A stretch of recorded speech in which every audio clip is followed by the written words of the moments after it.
We're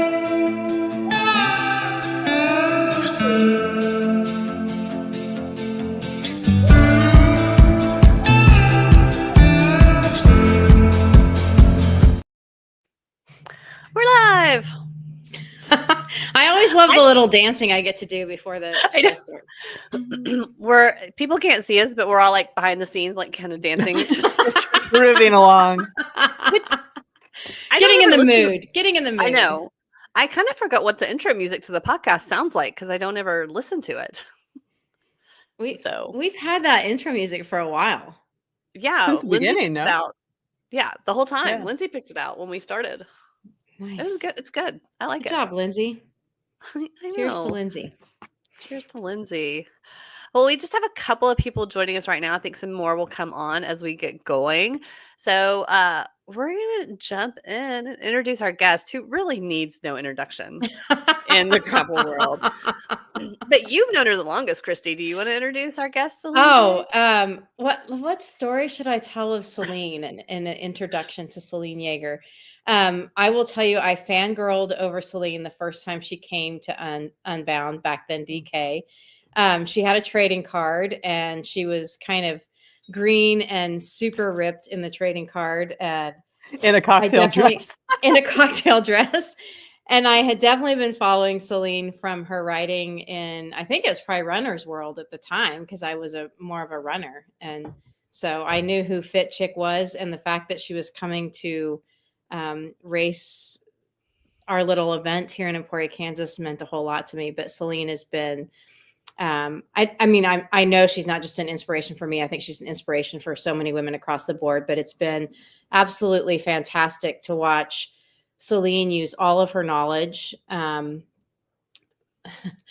writing and sport and training and everything, and even transitioning that now into really becoming an amazing advocate and voice for the menopausal community. And I couldn't thank you enough for that, Selene. And I think our community probably would echo those same sentiments, that it's been amazing watching you take a leadership role in that. And you've done it in a graceful way, but also in a very deserved way of like just being a champion for staying strong as you get older and making those changes, not only part of like your reality, but also where you can be successful in that space. So thank you and welcome. Thank you. This is number 3, I think. Number 3. Yeah. 3 or 4.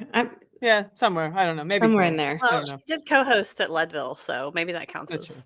Yeah. 4. When was the first year you did Unbound, which was 2013. Okay. 2013. I actually made it on the podium that year. And then you were back last year because you got inducted into the Gravel Cycling Hall of Fame. What was it like to see that evolution? Well, I'd also come to 2017. I think one was more 200 women, 200 miles was launched in 16 and 17. Yeah, and you were there for that. Yeah, so even then, like, it had been a big jump. And then again, like another big jump. So just seeing, the first year I think I did it was kind of the last, we were just on the cusp of seeing that really big sea change in gravel. It was still pretty small, and a lot of guys, like, I just remember seeing people with like camp stoves on their bike, and I'm like, maybe if you take the camp stove off, you won't need it. On their bike? Yeah. They thought they were going to be out there a long time. Yeah. It was hilarious. It was yeah, I know. And they were. They were out till like 3 a.m. So maybe they stopped and made, ramen noodles or something. I don't know. They probably did. So, but it was like very eye-opening, because when I set my bike up, it's the first Midwest gravel ride I did. I had done a lot of gravel here, which was more sort of like the Belgium classics when we were on our road bikes and gator skin tires, but they were still pretty small, skinny tires. And they set me up with 38s. And I was like, what on earth are these tires? Like, there's no way. And then I got out there and I was like, oh, okay. This is a different surface they have in the middle of the United States. So, yeah. Yeah, for sure. Well, if you're joining us, tell us where you're coming from, and to let us know if you're having wonderful weather today. Christy's finally gotten out of the snow. It's in the 70s here. I did the sun's out, guns out. Nice. It's still rainy We and all have chilly one. here in Washington, but I was hot because it's just my life right now. Celine, what's Because it might have something to do with this show. what are you all getting in Pennsylvania, Celine? It is gorgeous. It's officially sprung. We've got the flowers starting to pop up, and it 60s all week. So All right, we got Chicago, sunny but chilly with crazy wind. Nice, Sherry. Okay, well, the other reason that we have you here today, Celine, is not only being a great bike racer, but you also ended up meeting a woman named Dr. Stacy Sims. You have another career as a writer. Like that's your real career. And you wrote a few books with Dr. Stacy Sims. You wrote a book called Roar, and then you wrote a book called Next Level. And they are all about, they're kind of the leading books. At the time, Stacy was really the only one talking about female physiology and training, and content for 2016 active that came women. out. Yeah, and we had met through the podcast. Like you came on Girls Gone Gravel, and then we were doing something. We were getting ready to start Feisty Menopause, and we just connected about something. And then I was like, "Oh, we should do a pod." Or you said we should do a podcast, and then now you asked me to do a webinar. Now we work together. Yep, and 5 years ago, I'm like, "You should do a podcast." 2 weeks later, as now I understand Feisty operates, we had a podcast off the ground. It either takes us a year and a half to do something or 2 weeks. Right. There's not a lot of in between. All right, we have somebody from Cincinnati, and they have finally broken 60 degrees. So weather is warming up. It's time to get outside. But we wanted to talk to you all about hormones because we are a female-specific podcast, and when we talk about training, hormones, or maybe even our lack of hormones, depending on what stage in life you are in, can really impact that training. And we got into it a little bit last week with Paige and Meredith, but it's like something, unless you are in the medical field or science, we just haven't ever learned female. Shockingly, we haven't ever really learned a lot about female hormones, even though as females we experience our hormones every month. So we really wanted to do an overview of just like the female life cycle and how hormones might impact different life stages. We're not going to cover puberty, and we're not going to cover pregnancy. One day we might be talking a lot about pregnancy and women riding 100 or 200 miles. Hello, Is King just got top 10 in Belgian waffle ride, 4 months pregnant. Just gotta eat a lot. Stay hydrated and eat. But I think that's probably not in where this crew is today. So, I know you did some prep for this podcast, Celine, but as I do. I was like, nobody's ever prepared for this podcast ever. Like this. I sent you a Google Doc. It's all lined out. It's the beginning of your third book. You could just go to Steve. Right here. It's for Roar on Gravel. The specific gravel, hormones and gravel. I think that would sell. Okay, so why don't you tell us a little bit about, like, if you are just a woman that is having a normal menstrual cycle, whatever we would call normal, like what's going on and what should we know about baby training during that time? Yeah, so I'm just going to go like sort of high level and give an overview. And I think you really hit it on the head. Like we don't really ever learn about it, even if you remember your health class, which let's face it, most of us don't. You know, you kind of get the basics, like there's eggs, and then if you don't get pregnant, you slough off the layer and everything comes out and you have your period, right? I mean, that's sort of our basic high level understanding, but we don't understand that those hormones that are orchestrating all of this also have this impact on the rest of us, which makes a whole lot of sense when you pull back and you think about what your body is actually doing. It's actually getting you ready for the potential of being pregnant and carrying that fetus, right? Like that's what's happening. So there's going to be a lot more impacted than, oh, I got my period or I didn't. You know, I mean, so when you think about just the two main hormones that are, we're just going to talk about estrogen and progesterone because those are the two main ones, even though there's a whole chorus, there's a symphony going on. So real high level, menstrual cycle is generally around 28 days, though it can be shorter, can be longer. I think 21 to 40 is kind of the normal range. First day of your cycle begins the first day of your period. That is day one. And then that you start the follicular phase, and that is the start of your period to ovulation. And this is really widely variable. This is where most of the variability in women's cycles come in. They can be anywhere from 14 to 21 days. So there's actually quite a bit of variability. Beginning of this period, the follicular phase, is generally called low hormone phase, and we will come back to that in a second. And then you come up and you get ovulation. That's about 24 to 48 hours. And then you have the luteal phase. So you have ovulation and you've got the follicle to become an egg. And then you've got the luteal phase. And this is the after ovulation, generally 13 to 15 days. And this is where the hormones kind of start rising, because think of it like they're making a nest. You know, your progesterone is rising to thicken your uterine lining, and it's shifting sort of blood around. So you're just creating a little nest in there should you get pregnant. If you don't get pregnant, everything sloughs off, progesterone drops, estrogen drops, and you start that whole cycle over again.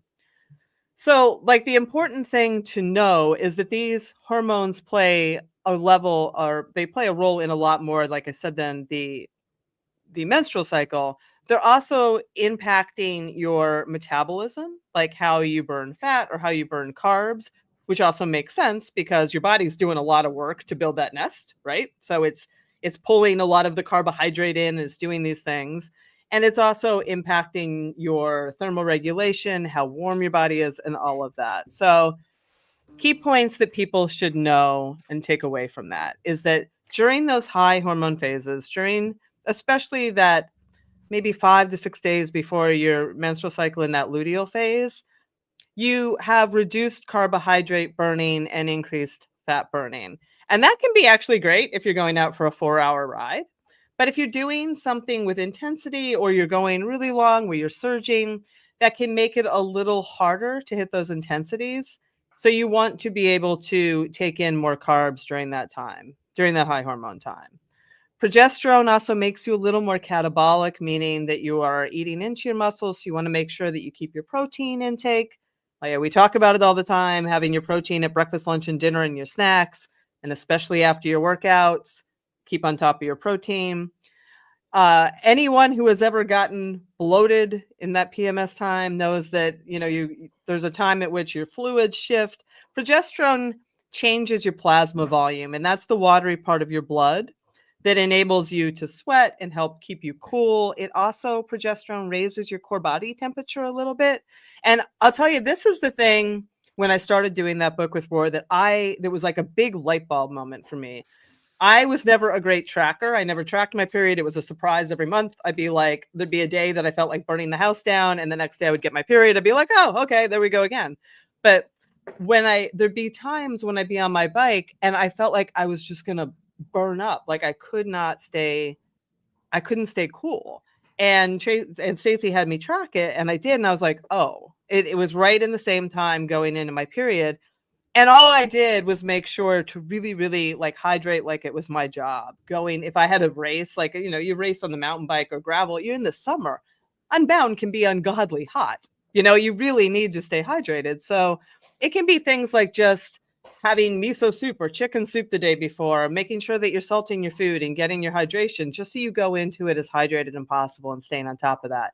Because that plasma volume can actually shift by about 8%. And that's quite a lot. Like that, that can really impact you.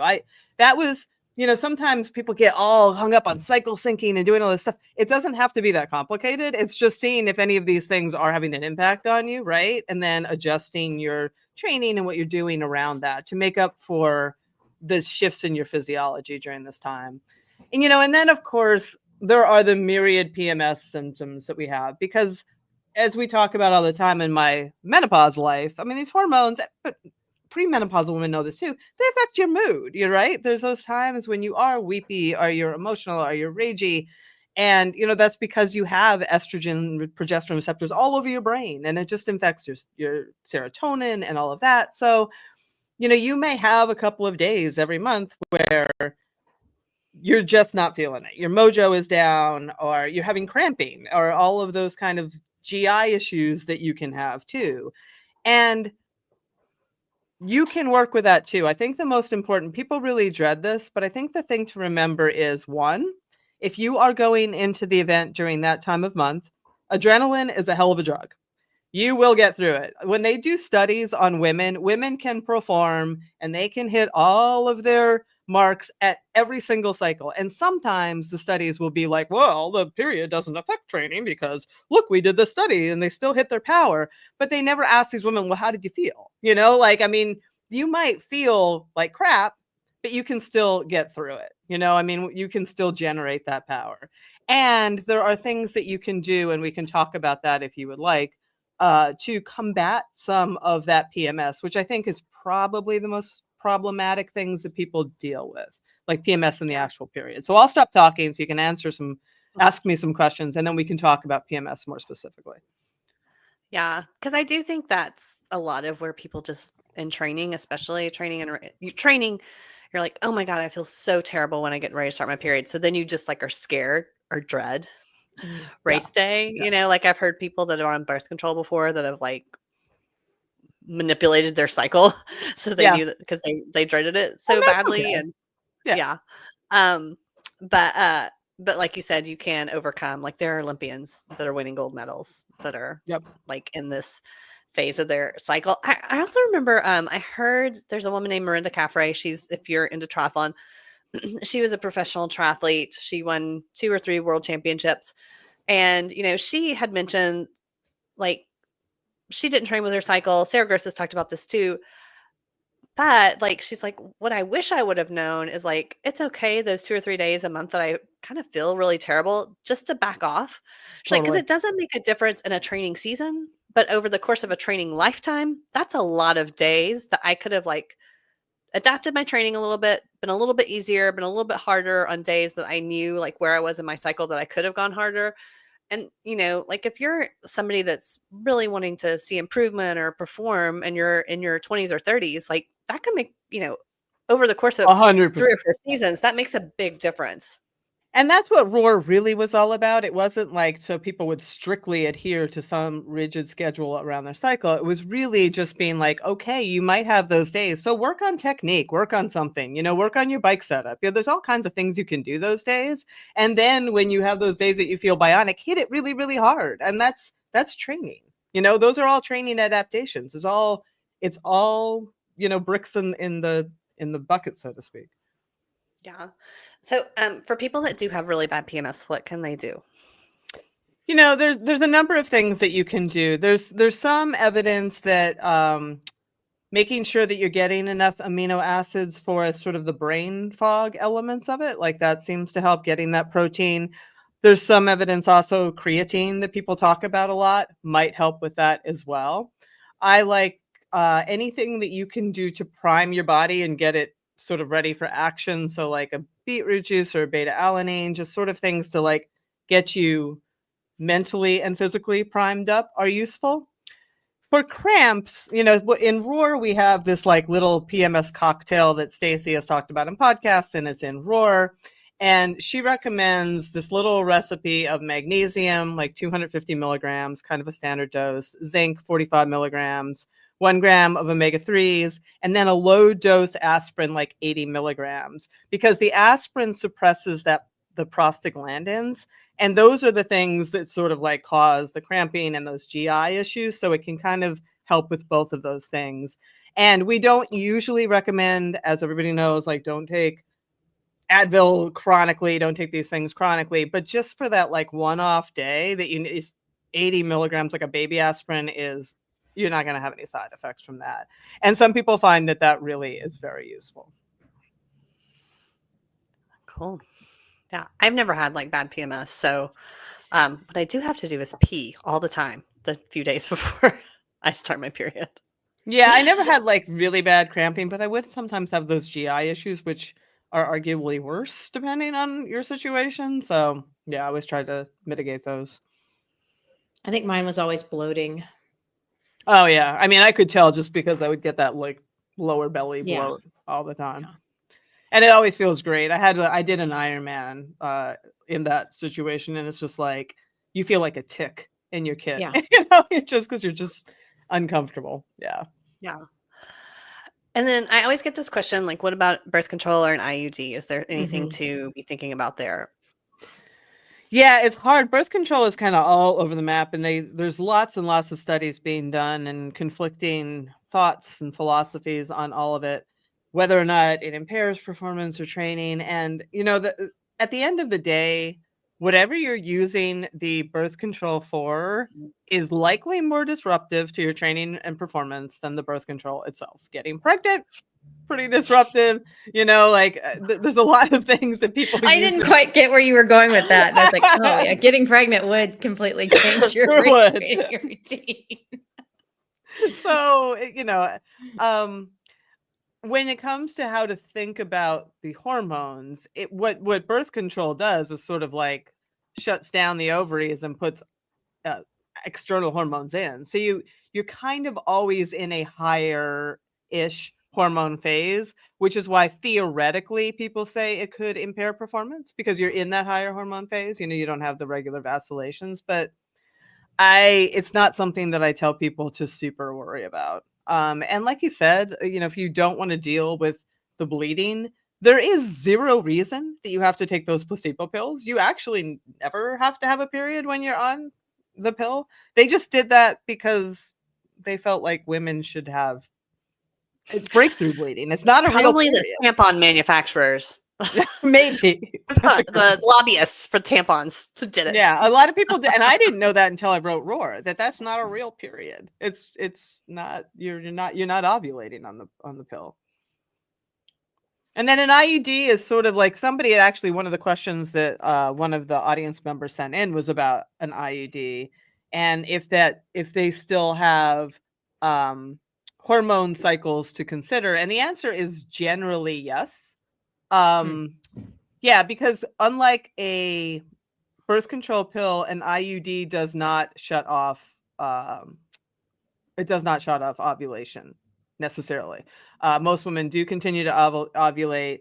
They may still. I read an article about what this woman was calling ghost periods. So she would still have PMS, but because the IUD, how it works is it just changes the uterine lining. It thins it so much that the egg doesn't. You don't get pregnant.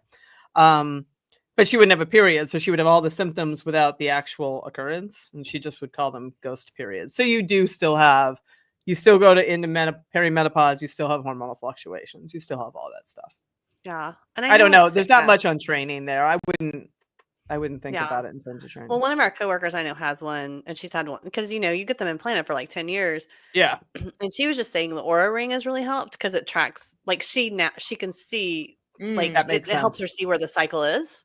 Yeah, so she's like, oh, I know why I feel bad now, right? Because there's not ever she never has a period to. Yeah, that's a great.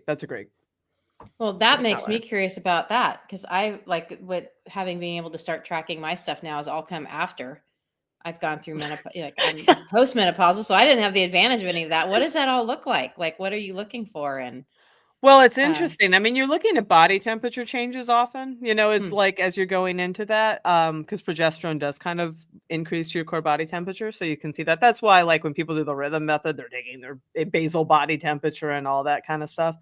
But there were a couple of questions about that from the audience too, about looking at resting heart rate and HRV, and what am I looking for, and how do I know? And to be completely upfront with people, I mean, I use an Aura Ring. I do find it insightful for certain things, especially when it comes to sleep and a bit with recovery. It's important to recognize, especially if you are peri or premenopausal, is that the algorithm was not designed for women. Shock, designed around men. And these fluctuations in hormones do impact heart rate, HRV. So sometimes women can get fake poor recovery scores, for lack of a better way to put it. You're actually okay, but your hormones have just suppressed some of this stuff or changed your metrics that the algorithm thinks is oh, you're pushing too far or you're overreaching, and it's not really the case. It's just reflective of what the hormones are doing. So it's really important to go with how you feel as the first, bit of information, and use all of that stuff as just sort of information in the background. Yeah. I find the Aura Ring really helpful for me in perimenopause because I'm terrible at tracking my cycle, and you can just track it right. But also there is something with the body temperature that often because my cycles are kind of like 1 month Yeah. it's 14, 1 month it's 35. And like I can often, not always, track with the body temperature, like Interesting. how it's. And do you So feel anyway, different? Like, can you also pair that with how you're feeling? y- yes. And like sometimes I felt bad for a longer, like I'm like 10 days I felt bad instead of like the normal 3 or 4, Interesting. where it's like, Mhm. anyway, I don't know. It's, Well, it's not showing you exactly what your hormones are doing, and that's probably a product of what's going on. yeah. Well, behind the Um, curtain. but it does it's like your period should start today. And I'm like, well, it didn't. I'm like 5 days later, Liar. um, okay, so well, that's a good segue into perimenopause because then your hormones go from like a cycle every month to Yep. Rewrite the all over the script. place. Yeah, and that's really just because you're starting to shoot blanks, for lack of a better word. You have anovulatory Sorry. cycles. So like the body's just like, we need an egg. Where's the egg? And everything just goes a little haywire. Haywire. And those hormones that have such an impact on you are then, um, it's like PMS on steroids. Is kind of like one way to look at it. And if people perimenopause, I think the best thing for people to know is that it is what they call a clinical diagnosis, which means there's not really a test for it, even though sometimes people try to sell you tests for it. Your hormones are fluctuating so much that you could have them tested at 2 p.m. and they would be different at 7 p.m. They would certainly be different the next day. It's really based on the symptoms that you are experiencing. And, some of the earliest things, as Catherine just said, that you'll notice is that your periods are starting to become quite irregular, either shorter, longer, heavier, all of that kind of stuff. For a lot of people, other early indications are mood changes, especially anxiety. Anxiety shows up quite early in the perimenopausal period. Difficulty sleeping shows up kind of early. Waking up at 2 a.m. with anxiety, putting those things together shows up kind of early. And then you can have the classics. You can have the hot flashes, waking up soaked in sweat, brain fog, some body composition changes like muscle loss and some belly fat gain that a lot of people talk about, fatigue, headaches, joint stiffness. I mean, there's a lot of things that can go on during this time. So like paying attention to how you're feeling and making note of that can help, especially when you go to work with your healthcare provider, if you are interested in pursuing some sort of therapy for menopause.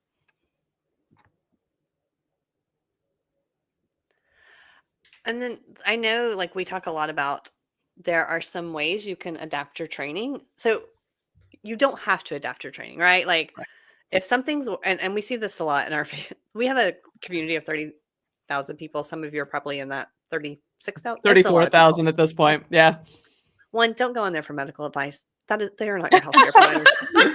They're all doctors, 34,000 doctors ready to help you. But like some people get so stressed out because like now are these menopause protocols. And like you always say, Selene, like if it's working for you, you don't really need to change your training. But like some people really do need to change their training because they're having a harder time recovering. I mean, I think at this point, we all know we should be strength training. Like we've gotten that message, but that becomes really important in this season of life. So what are some of those, and like even with nutrition, what are some of those things? Because you're like, all of a sudden, like we've had people in our communities before say, I can't even eat a carb anymore. So I avoid them altogether. And I'm like, it's not really the best thing with training. Yeah, no, it's not at all. And yeah, I mean, if you feel fine and everything is working, stay the course. I do, as you mentioned, really encourage people to resistance train because the muscle loss can happen really pretty quickly and it takes your strength and your power. And it's also just like your longevity 401k. It's just really important for your metabolic health, your brain health, and all of that. And you can lose 10% of your muscle mass just during the perimenopausal period. So if you don't have a strength training practice, I encourage you to get one. And that's honestly when I noticed that my power somewhere around 48, I noticed a very rapid drop off and I went in and I got some barbell training and it was the number one thing that made me feel more like myself. It really, really helped. So Just as a follow up to that, because like I think a lot of times I think that information well, it comes out, maybe it's coming out late to you and you've already been in perimenopause and you haven't been lifting weights. Can you gain that back? Is there a reverse to that muscle loss? You can, there's a lot of studies on that. You will have some amount of muscle loss over time with age and with hormone changes. Even if you use hormone therapy, you can mitigate it for sure. You can gain some. Is the question, can you get back to the premenopausal state? Probably not, but you can. But what's interesting is you can really gain power even if you're not gaining hypertrophy or big muscles, which is, at the end of the day, you want to be strong, right? I mean, it's nice to have muscles to look at and all this kind of stuff, but at the end of the day, like, your strength is really what is impacting your bicycling and your life. So you can really hang on to a lot of strength and you can gain power, and all of that is great. And you can definitely stem what would be a natural loss of muscle, and you can regain some of it. I wouldn't be honest to say yes, you can get every single bit of it back, because over time, we're just like, it is what it is. We're all humans, But yeah, it's definitely not too late at any time. Like, I didn't get serious about it, like I said, until 48. Yeah, that's kind of my point, is like, there isn't a too late. No, and even 100% not. It's worth it regardless, even if, Oh yeah, because you can really gain strength. You can get those watts back. Mm-hmm. Yeah, quite a bit. And then, like, with training, I think there's some adaptation. Oh, sorry, you were still going. Sorry. Yeah, no. I think I was just saying, like, you were leading into what I think I was just going to say with the rest of it. When you're doing something like Unbound, it is necessary that you're going to spend some time in what they call, like, that gray zone, where you're going kind of hard, sort of tempo, zone 3, whatever you want to call it. What some women find they feel better doing is not spending all of their time there. Like, if you're not working with a coach, it's very easy to just spend almost all of your training hours kind of going sort of hard, but not like really, really hard enough, like an interval to make an adaptation, or not going easy enough to let your training sink in and for you to get stronger. So, like, polarizing that training a bit and making your easy days, like, actually easy, where you can have conversations and you can talk, and then including like 1 or 2 days of really hard intervals. Doesn't have to be a bunch of long stuff, just even 30 seconds. How many times? 4, 6 times, to make sure you get that top end. They talk about that for almost anybody 50 plus, and it's very popular for triathletes, any long distance athletes. But I think that a lot of people benefit from that, just because they are doing the hard stuff and they're doing the easy stuff, instead of just sort of burying themselves in volume that doesn't have purpose. Yeah. One thing I think is also important to think about, if, like, cycling is your thing, like, you're like, I love cycling. That's my primary sport, is bone health, because cycling is not weight bearing. And so what are some ways, if you're like, you can just easily add, would you recommend, like, adding a little jumping, or does the weight training alone do it? Like, what can you add in there to help offset that non-weight bearing activity? Lifting heavy will definitely help. And that's, I recommend that people do, like, a big lift or 2 every week, whether that's a deadlift or a squat or whatever, less than 6 reps kind of thing. That definitely helps with bone health. Jumping is a really great thing. Whether even for runners, people are like, I run, I don't need to do anything else, but that's not really true. For whatever reason, the running, because it's always the same stress, runners still lose bones. So you want novel stress to your bones. So you talk about, like, doing some multi-directional jumps, like hopping on one foot, jumping back and forth. And it doesn't take much. I think the research shows like 10 to 20 jumps a day is really good for your bone health. And jumping is also really good for keeping your muscles orchestrated. You know what I mean? It's good for, like, having them working in sync. Like, it also improves your power. Yeah. And I think, like, if you're adding jumping, one thing to think about is people are always like, oh, it's so much stress. And now some people can't take it, right?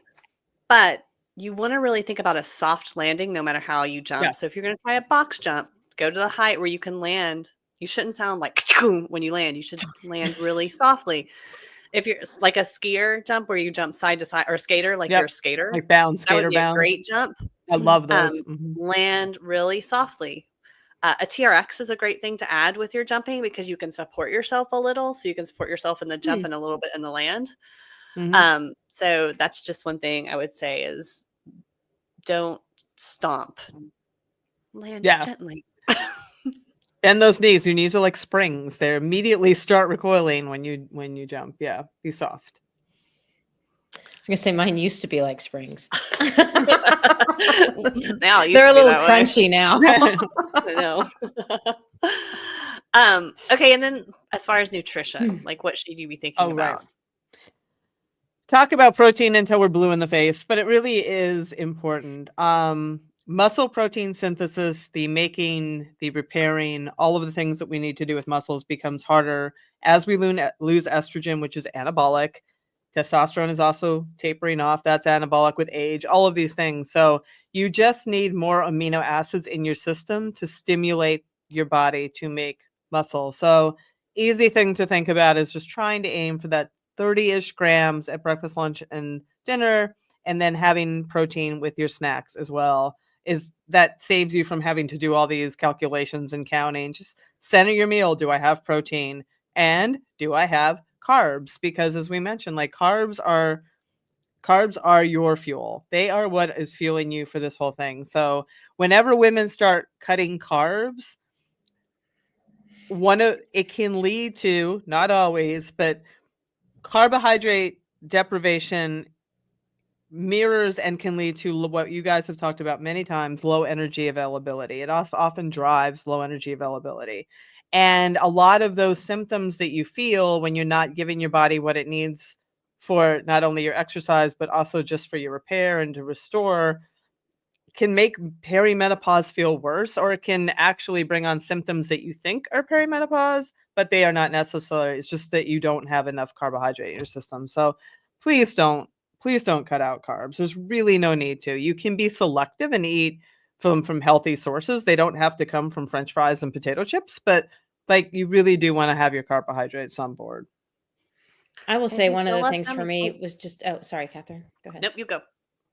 I think one of the things for me was that I decided it was okay to be a bit of a boring eater. What does that mean? It means like in order for me to hit those numbers sometimes with my life being so busy, it's like, okay, I'm going to have, chicken and a vegetable and a fruit. Like it's basically pretty much the same. And then once or twice a week, it's something I'm more intentional with fixing a meal that's, my food prep, all that kind of stuff helps me make my days smoother and make sure that I'm hitting those protein numbers in particular. And I was like, sometimes it gets a little boring, but it's like, it's like, I guess my point being is like, it doesn't always have to be exciting and fun. It can, I mean, I will pull out getting those it in tuna, and then, tuna or salmon pouches. There's all kinds of ways that you can just like really get that protein in quickly. Yeah. It doesn't have to be, elaborate. And sometimes I'm like, I don't want to eat this again, but this is what I'm having. But, so yeah, getting comfortable with being like routine. At the end of every day going, counting my protein grams on my fingers. See, like, what do I need to make sure is in my dinner or something? It makes a difference though. I mean, it really does help. It does. It's like, it's such a game changer. Like there's just a few little things for me that like, and that was one of them that was really just a big game changer for me. It's just that. It helps with that bone health and injury resilience too. I mean, I tell this story a lot in my other podcast, but there's this woman who I interviewed for the show she was a figure skater, and she got back into it at the age of 46 or 47 after like 19, 20 years off. And that's so cool. She was getting injured and she's like, oh, maybe I am too old. And one of the only things she took from the show was like, eat more protein. So she's like, okay. And she just did that. She made sure she got like protein after her hard workouts and throughout. And she's now competing again. Like it was the one thing. I mean, whenever I talk to orthopedists or PTs are like, yes, you need it to repair. You can't properly repair without it. It's really important. Yeah, I noticed we had talked about this like a year ago. I was getting so sore, like so sore after certain workouts. And I did notice if I added in like protein, and more recently, I know we talk a lot about Previnex. It's one of our sponsors, but they're Muscle Health Plus, which has a little bit of BCAAs And and creatine. Mhm. and creatine in it, and that's really helped. And I just started a new strength program. The guy that runs my gym, he's doing Unbound, and so he wrote like a cycling strength training program. It's a lot of single leg. It's a lot more volume than I normally do, and I like, oh my gosh, I'm going to be so sore. And I haven't been, but I've been really diligent about getting that in right away post Sarah has workout. started carrying it with her. She had a baggie when we went to Michigan together. I was like, wow. She's like, no, I noticed the difference at this point. So You can get a caught on a TSA with that shit though. Sometimes I've almost missed a plane for that. So, well, maybe this is also a good time to talk about tissues start to change. So things yes, can start to you're change down south. I think all reading of us my have maybe mind. had I was like, That's we what I was cannot, gonna- we pelvic cannot issues or leave. tissues or like different We- things going on down south. We cannot leave this conversation without talking about the nether regions for sure. And this is a big one. As estrogen declines, your tissues get drier, and one of the first places that they get drier is in your vagina. And some people notice that the first time with like painful sex or that kind of thing. And it also can show up when you're riding your bike, say for hours on end in the Midwest. So I highly, highly, highly recommend vaginal estrogen for pretty much everyone. It's cheap, it's safe, even for women who can't use hormone therapy or don't necessarily want to. It stays local and it just maintains the elasticity and the thickness and the health of those tissues. And it can help if you get a lot of UTIs. A lot of people get more urinary tract infections at this time, or they're more susceptible because of those tissues becoming more fragile. It can prevent those. I can't remember the statistics, but it just decreases their likelihood by a lot. So I think it should be over the counter, frankly, in a lot of countries it is. Godsend. And you can add even more comfort with a vaginal moisturizer. So, often like you put the vaginal estrogen kind of like up high in the canal, but the vestibule with you, if you will, is not getting the the opening, the foyer, what do we want to call it? Anyway, like you can put vaginal moisturizer with like hyaluronic acid there, like a Reverie or Replens, and then chamois cream. I mean, you can go all in, and just the comfort is really important. The last thing you need is to deal with that, kind of pain. And speaking of pain, one of the things, if you don't mind more vagina talk, that I wanted to recommend. I mean, it's all vagina talk. We didn't talk about heavy periods. Like, I know that can be a thing with perimenopause, but even premenopause. And I have given myself rope burns with tampons during. Yeah. So, I mean, you can try to tuck the string in and all that, but once I discovered menstrual cups for that, I never went back, because you don't have to change them. They leak less, they're less of a hassle, and you can just do your whole event and not even worry about it. That's my pro tip of the day. Yeah. That's great. Christy, do you what if people are like, I'm going to be on my period during the event and I need to change something? Like, are there porta potties at the Everybody's at the aid stations. Yes. You can also just wreck a chamois if you're going for a PR. Yeah. Yeah. Wear black bibs. Just wear black chamois. Yeah. But yeah, I mean, you can always carry them with you and change. You can carry them with you and change. I mean, there's places in the prairie, but it's not as convenient as it, obviously. I mean, that is one of the things that just sucks, right? Because a porta potty isn't the place that you really want to be changing a tampon. None of those places are fun to do any of that kind of stuff. But I mean, that's just one of our realities as women. So sure is. But yeah, I mean, and we try to have some that are women specific, or women only, but that only goes so far. It's nobody's there. But people are delirious out there too. I mean, they're not going to necessarily notice what door they're opening. It'd be nice to carry some wipes that you can use down there. Like if you're feeling that just sometimes you just feel gross. You feel I would, gross out I, there anyway, though. yeah, You've got like mud all over you, and anyway. I did have a thought it would be funny if vaginal estrogen became over the counter and Shammy Butter made a a They'd be one to do it. I mean, Muffy, That would yeah, be great. she was an OBGYN. So, Oh yeah. but yeah, I mean, I think you're speaking to that very much so that it should be over the counter. Like I'm No dealing with reason all for of that not. with my health insurance right now. And one of the estrogens that I'm on is now no longer covered. So we have to go do a whole reevaluation. And at first I was like, I'll just pay for it out of pocket this month. And it was $800 out of pocket. Oh And I'm like, okay, well, I'm not doing that. my God, that's Um, crazy. yeah. So it's just, it's so frustrating because I'm just like, if I was a dude, this wouldn't be happening. That's so And the poor ridiculous. pharmacist is looking at me like, Oh my God, that's Yeah. crazy. so yeah, but cool. Well, that's, then, that's is our, there? that's our, I know we have some folks that are also in this group that are in the postmenopausal Mhm. years. Like, what are there any things that change necessarily? I know, like, a lot of it is very similar, but anything we should be thinking about there?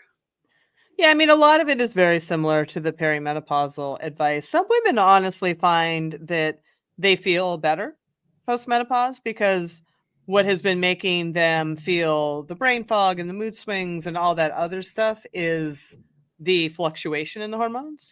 So once the hormones settle down into their new normal state, a lot of women actually feel better, and they can train and they don't have the same disruptions and stuff.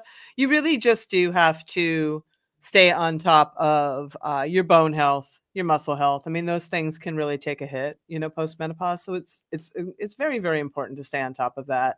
And if you are having symptoms, if you're having hot flashes, you're having all that kind of stuff, and those can intensify even after you hit the menopause period, don't hesitate to seek care by any means. Don't suffer. There's no trophy for suffering. Severe symptoms have been linked to like an increase in risk of chronic disease. So it's part of taking care of yourself is addressing any symptoms that you might still be having. But other than that, I mean, you have just the general, as we go into our 60s, 70s, 80s and beyond, it is just important to stay on top of mobility. Joints can become stiffer, all of that kind of stuff. Mobility, I do mobility now every time almost every day. Pretty much anytime I'm lifting, I start with mobility, I end with mobility, just to keep those joints going through the range of motion, making sure I can access all my muscles. That becomes important. Recovery 100% becomes more important. Staying on top of getting your recovery nutrition, staying hydrated, taking those rest days. But otherwise it is pretty much, it looks very similar. Yeah. And I think like the big thing is what we're seeing in our communities is age doesn't really slow you down. Like, if you take care of yourself and make the right adjustments. Now, some people are just going to be outliers and have just a horrible time, and that's legitimate. But for most of We us, have a like we can lot of women in their kick 60s an doing, ass. Yeah. yeah, And super 70s well. and 80s. Yeah. Okay, we'll get to some questions in the document. We had just a couple that came in. I think we've hit most of them. If You you didn't touch are, shadow scores. yeah, we're gonna get to that. If you have a question in the chat and you want to drop it in the chat, do that. And then Christy, while I go over to the questions to look at them, um, I heard today that there are still some spots for Unbound Camp. So why should people come join yes. us in Well, Emporia? yeah, for sure. We have some camp only spots. So if you guys are interested or you have any friends that are interested, please join us for that weekend of camp. It's that first weekend of April. We've got lots of women showing up, so that's really exciting. I think the number that I looked at last, I think it was around 18 or 19. We have around 90 athletes that are going to be here for the camp, and it's just, I mean, not only is it I mean, you get to ride on the roads and you get to really practice for the course, but just the information from the sessions is really good. And we are going to have a women's specific session as well. And just kind of have a roundtable discussion with the women that are there and some of the coaches that will be there to just kind of share war stories, really, like ask questions and then just share our experiences and take a moment to learn from each other, which I think is going to be really, really good. But that's that first weekend of April, and you can just go to Unbound Gravel and join us for just the camp only. We might have to Catherine have will be Selene there. on speed dial for that session. I really want Selene to just come. So Okay. We did have a question that came in about saddle sores, and I do know that that can be an issue. Last year when we were doing SCP, the girl I was riding with, she had never ridden that far. She thought she had saddle sores.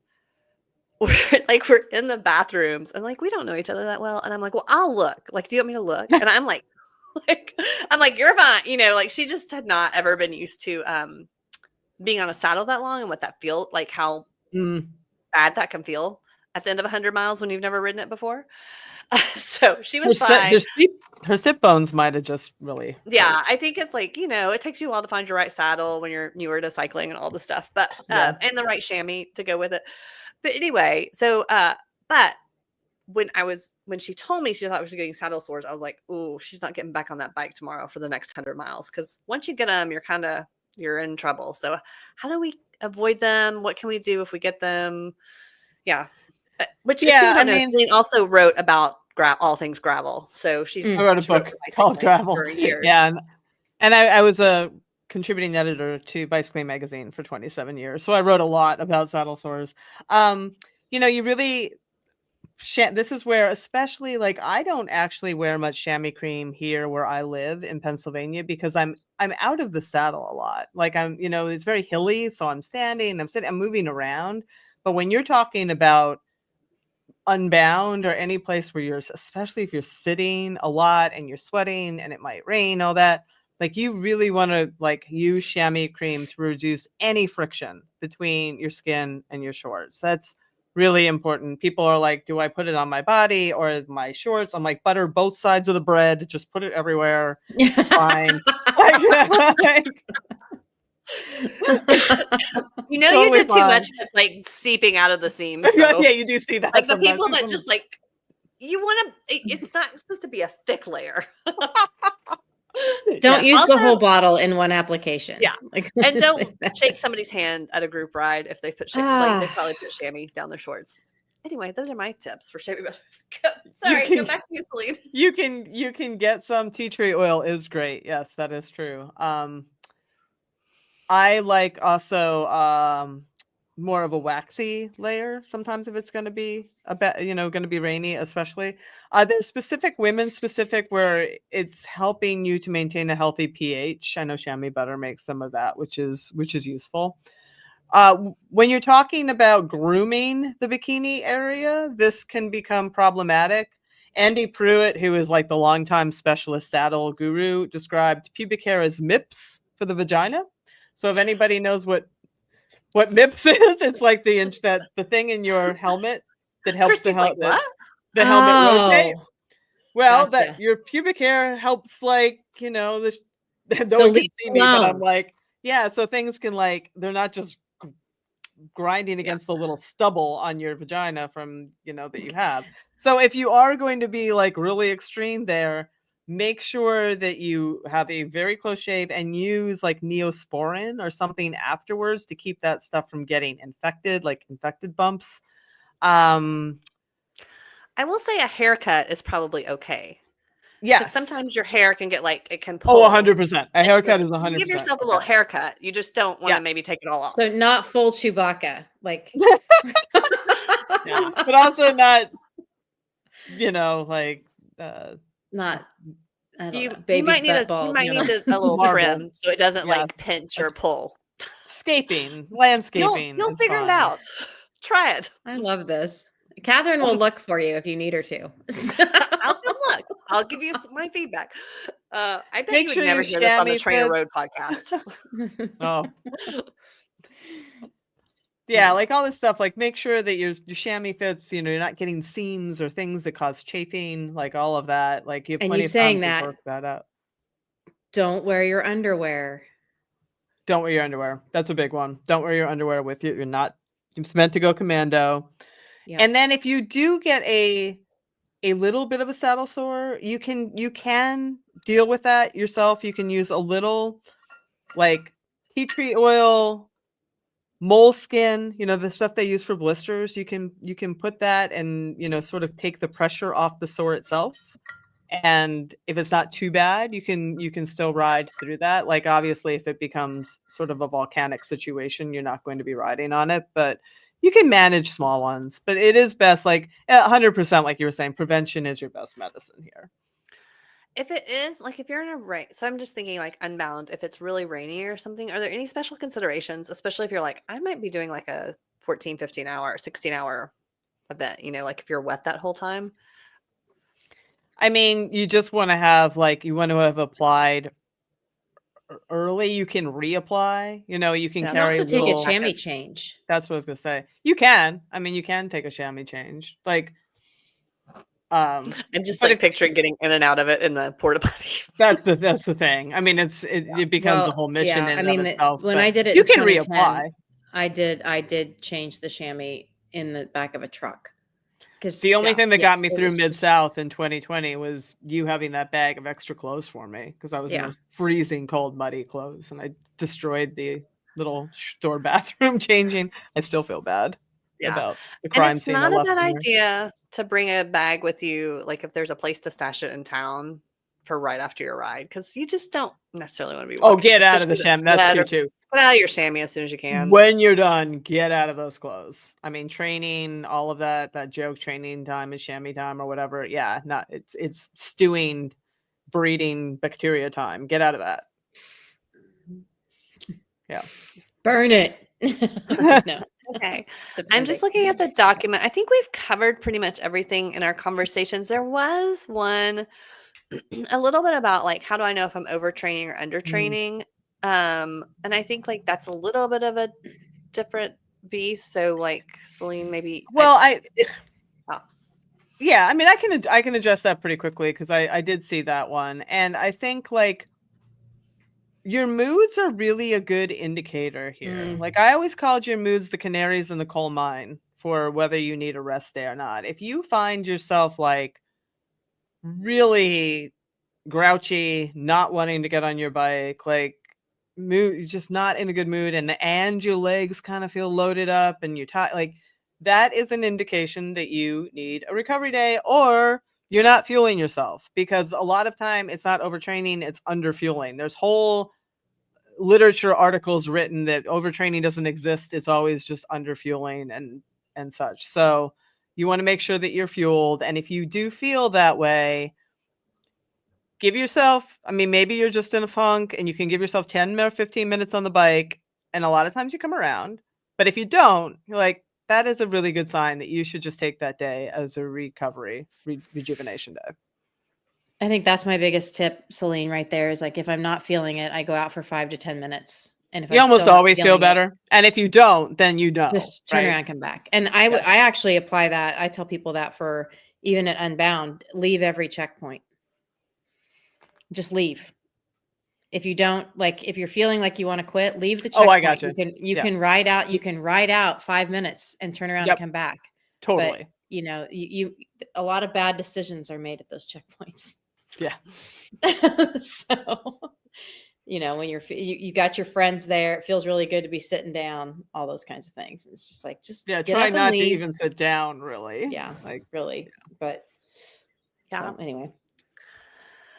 Well, I think we did it. I think we covered all the Yeah. hormones in 58 minutes. There you go. I do have Like I have one more question that I want to Please ask. do. Yeah. Where do you think this research is going? I mean, I Which think one? we just on women's health, on hormones, where do you think are we going to see more of it? It's been, I don't want to say it's a new science, because it's not, but really the research on women, that kind of in-depth stuff is a lot newer. And where do you think we're going with it? Do you think I think we're going with precision medicine ultimately, honestly, because I mean, what we know, because everything that I talked about is very broad brush by necessity, but we also know that women respond. There's a wide spectrum of how we respond to our native hormones, let alone the ones that we use for hormone therapy or for birth control. There are some women who get incredible morning sickness when they're pregnant. Others don't. There's some women who get terrible PMS. Others don't. Month to month, that might change. And that is really so much is influenced by your hormonal receptors, how many, like what your hormones levels are doing at any given time. And that's why people say like the testing itself isn't necessarily indicative of anything, because we all have different responses to hormones in general, and even from month to month. And it's just very difficult to make very general recommendations, you know. I mean, we can to a point, but where I think all of this is going to go is that we'll have enough knowledge to understand like what our hormonal life looks like and how it impacts us, and how to really work with that throughout the whole lifespan. I mean, I do think that we're going to get there. Cool. That's cool. All right. Well, if you want more of Selene, she hosts the Hit Play Not Pause podcast. It is also a feisty podcast. You can find that. It comes out every Wednesday. It is, you rotate between interviews with athletes, research, doctors, like it's all there. All the things. You could go as far into menopause as you want on that podcast. You could also join her. We do a course that Selene wrote called Navigate Menopause. So if you're like, I'm in menopause and I need to know what to do, there's a course. It will be coming out March 18th for the next version of it. If you join the community coaching, you get Selene every week and get to ask her and other experts your questions. And we still have a few spots left for Girona. If you want to come ride with Selene and I in Girona at the end of April. Sorry, Christy. We'll just take you on the next one. It's too close to Unbound. We know you can't be gone then. So all those things will be in the show notes, as well as information about how to sign up for Unbound Camp. And then, Selene, you all have a great gravel event up in Pennsylvania. If people are like thinking about their fall events, they should go there. Tell us a little bit about that. Unpaved of the Susquehanna River Valley. Yeah, we put on Unpaved. It's in Lewisburg, PA. It's in the Bald Eagle State Forest in the Buffalo River Valley. It's at the peak of foliage season in PA. We have multiple courses from 120 miles to 30 miles. And the really cool thing is it's timed segments, so it's not a race from start to finish. So whether you're actually going to race it or you just want to enjoy it, everybody's pretty chill, because you only race like the segments within it. The aid stations have like pierogies and snacks, and it's just got a really fun vibe and a really beautiful place. Highly recommend it. Awesome. Me too. And then where can they find you on social media? At Feisty Menopause, but I'm also at FitChick3. Cool. Awesome. Well, thanks so much for joining us today, Selene. You probably need a nap after all that. Thank you.